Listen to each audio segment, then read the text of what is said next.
Bon, on continue un peu le trip de Ibaraki.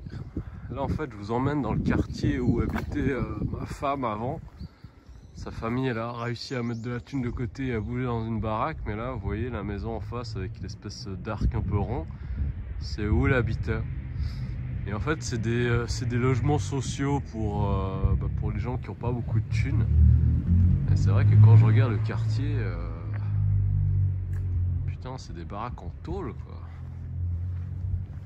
C'est un peu la Nouvelle-Orléans, c'est un peu le Bayou. Voilà. Et c'est vrai que c'est assez intéressant parce que il y a pas mal de gens que je connais à Tokyo, ils ont quand même des très bonnes situations.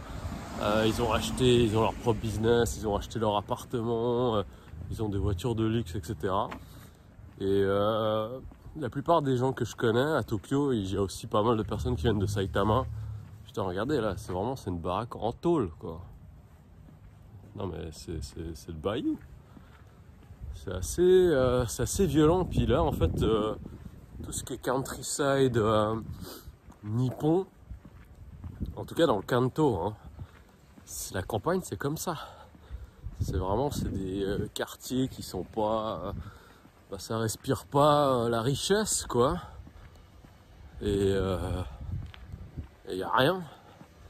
Alors moi, personnellement, c'est clairement pas des endroits où je pourrais vivre parce que c'est tellement pas desservi au niveau des transports en commun. Là, là, par exemple, on a dû se balader à vélo. Parce qu'en fait, j'ai de la mort de veau au nez. On a dû se balader à vélo avant et franchement, c'était assez relou, quoi. Parce qu'il n'y a pas de bus, il n'y a que dalle, il y a tout qui est loin. Un petit kindergarten. Ouais, donc c'est intéressant d'aller dans son quartier d'enfance. Là où elle a commencé sa vie. Donc ouais, ma femme, elle vient vraiment d'un background très modeste, enfin low class même. Donc voilà. La mission pour 2022, c'est de lui faire connaître des choses un petit peu avec un petit peu mieux, quoi. Plus d'espoir et tout. Puis aussi aider sa famille. Parce que bon, là on rentre vraiment dans des bails très familiaux et personnels, mais son père a une attaque cardiaque et un infarctus, je crois. Et il est à l'hôpital depuis bientôt 2 ans maintenant. Donc voilà, il a perdu la mémoire. Enfin, tous les vieux souvenirs, il les a encore. Mais c'est sa mémoire récente. Je crois qu'il se rappelle que des choses qui se passent dans un certain laps d'heure. Sa maman, elle doit s'occuper de la baraque où il vit. Encore 2 frères. 2 de ses frères qui vivent avec elle.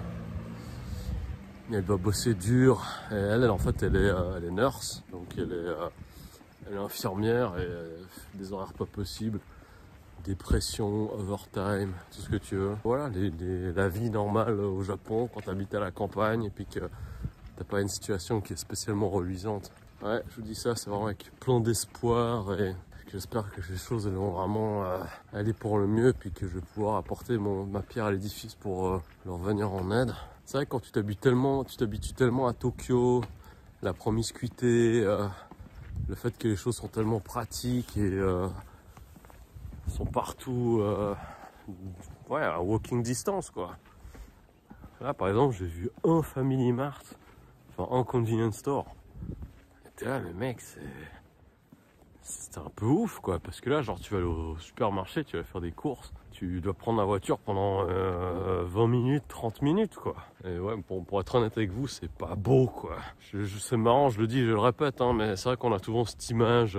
Ouais, la campagne japonaise, c'est beau, il y a des forêts, il y a des petits chemins, on peut aller faire du hiking et tout ce que tu veux, mais c'est pas du tout le cas. Quand j'étais là à Shizuoka, chez mon ex aussi, elle habitait en effet dans un patelin qui était assez lointain et tout. Il y a rien et en fait tous les modèles, vous voyez, ces maisons, ces vieilles maisons qui coûtent vraiment pas cher, hein, ben en fait l'isolation thermique déjà, c'est un cauchemar là en hiver. Mais moi je meurs, tu meurs. Et surtout que je suis quelqu'un d'hyper frileux. Et l'insonorisation, ok, tout ce qui est sonore aussi, ça marche absolument pas bien. Donc ouais, c'est un peu le modèle des maisons japonaises classiques, c'est très différent de chez nous. Pardon, j'ai dû couper la caméra avant parce qu'elle avait un truc à me dire. Ah, je reconnais. On est passé par là hier soir en arrivant avec cette espèce de voiture de K2000. Kit, viens me chercher. Donc voilà, ça c'est le quartier où sa famille habite.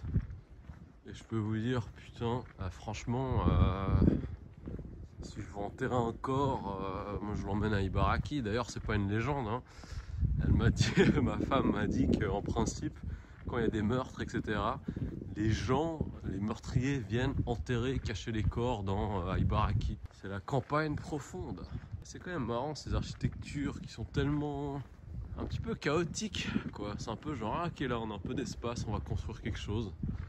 Non, mais je sais que je suis dur, que je suis très critique. Je vais pas dire que c'est par authenticité, mais c'est un petit peu par j'ai ce côté un peu grognon aussi, hein. Très content de visiter là d'où elle vient. C'est ma première fois à Ibaraki en plus. Et c'est toujours super intéressant de voir à quel point est-ce que Tokyo ce n'est pas le Japon, pas du tout. Là c'est le vrai Japon ressemble plus à des endroits comme ça. Et là, putain, le parc!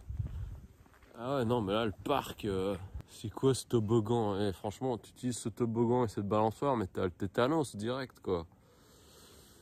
C'est assez chaud. Bref, je vous embrasse, bonne année encore. N'oubliez pas de vous abonner à ma chaîne, de lâcher un commentaire, de liker, de partager mes vidéos. Petit épisode du clochard magique en immersion à Ibaraki. Et me suivre sur les réseaux sociaux, @airforce1. Salut tout le monde, je vous fais des becs. Peace!